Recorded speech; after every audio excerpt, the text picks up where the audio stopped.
Join me to paint this easy still life of a bell pepper in watercolor. It's perfect for beginners as you can paint it loosely without any pencil sketch. I start by diluting the indigo pigment to get a light value. Using this light value, I'm going to paint the background. This helps to create a soft wash for the background that keeps the viewer's attention on our main subject that we are going to paint next. As you can see, I'm not covering the entire paper with the background. Instead, I'm keeping the background loose and spontaneous. After finishing the background, I tilt the board so the excess pigment flows towards the edges, which is then lifted using a damp brush. Once that's done, I set the paper aside and allow it to dry completely. Using Naples yellow, I sketch the basic structure of the bell pepper. I start with three mountain-like shapes at the top, making the middle one slightly wider than the others. Below the central curve, I add a smaller upside-down mountain to define the bell pepper's height.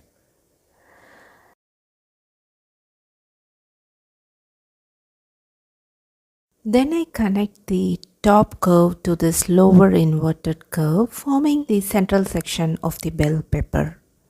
At the bottom left, I add a small inverted curve and connect it to the top left curve with a slanting line. On the right side, I skip the bottom curve and connect the top curve directly, keeping the left and right side intentionally asymmetrical. After that, I fill the entire sketch with the light value of Naples yellow, which becomes the first layer for this bell pepper.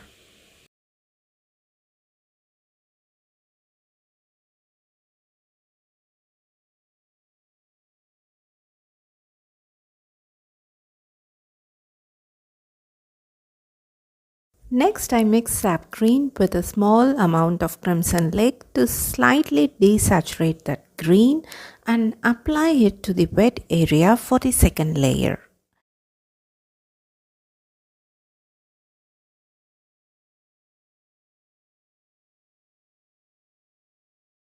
You can see I leave some spaces untouched.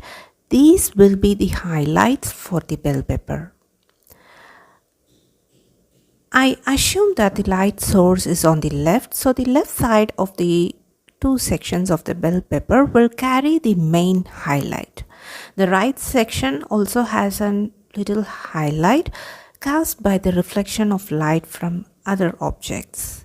This highlight will be more subtle and muted, so that will be done later, so it won't be bright as the main highlight on the left.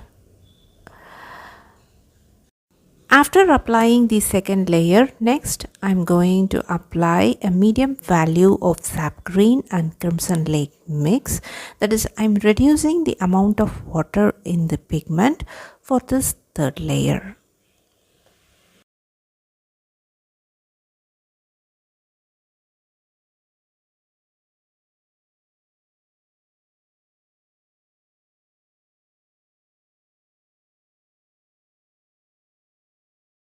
For the fourth layer, I mix sap green with indigo to create a dark value, which I use to paint the shadow areas on the bell pepper. Between these sections, there are shadow paths and I mark them with arrows so you can easily see where the shadow should go in your own painting.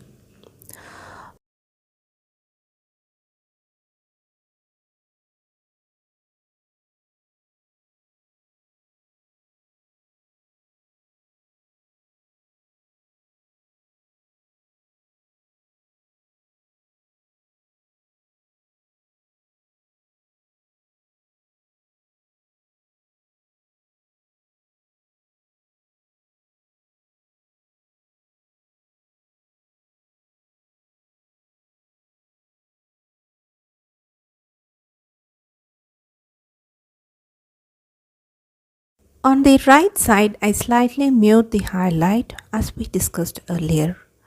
Now I allow the paper to dry completely.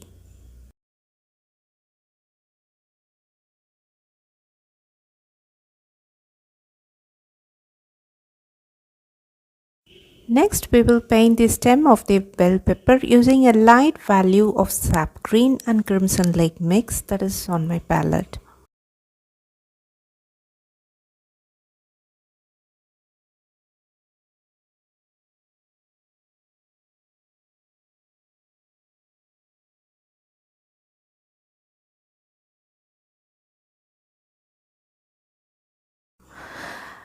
I apply a medium value on the right side of the stem, then add a dark value to create the shadow.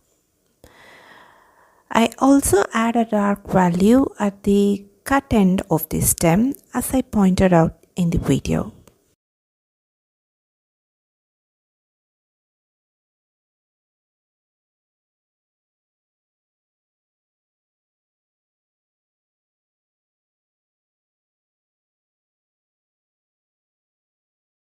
Since the medium value has spread a bit, I lift some pigment on the left side using a clean damp brush to form the highlight as you can see in the video.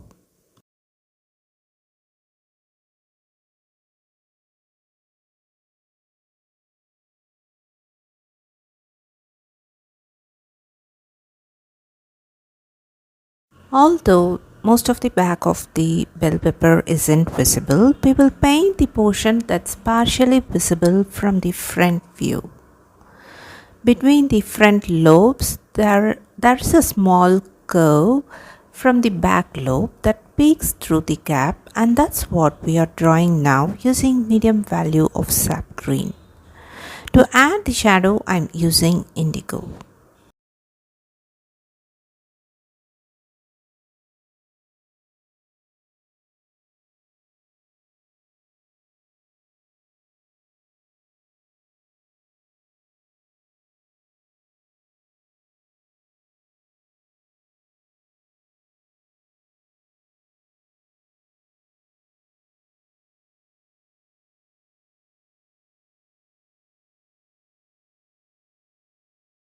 The final step is adding the shadow for the bell pepper.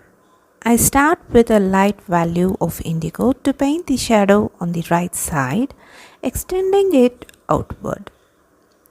Next, I apply a medium value of indigo to paint about half the length of the initial shadow. Finally, I use a darker indigo for the shadow closest to the bell pepper. Now you can see how the shadow gradually decreases in value from left to right. We have reached the end of the painting process and I hope you found it useful. If you like this video, give it a thumbs up and subscribe to my channel for more watercolor painting content. See you in another video. Until then, take care and bye bye from Prema.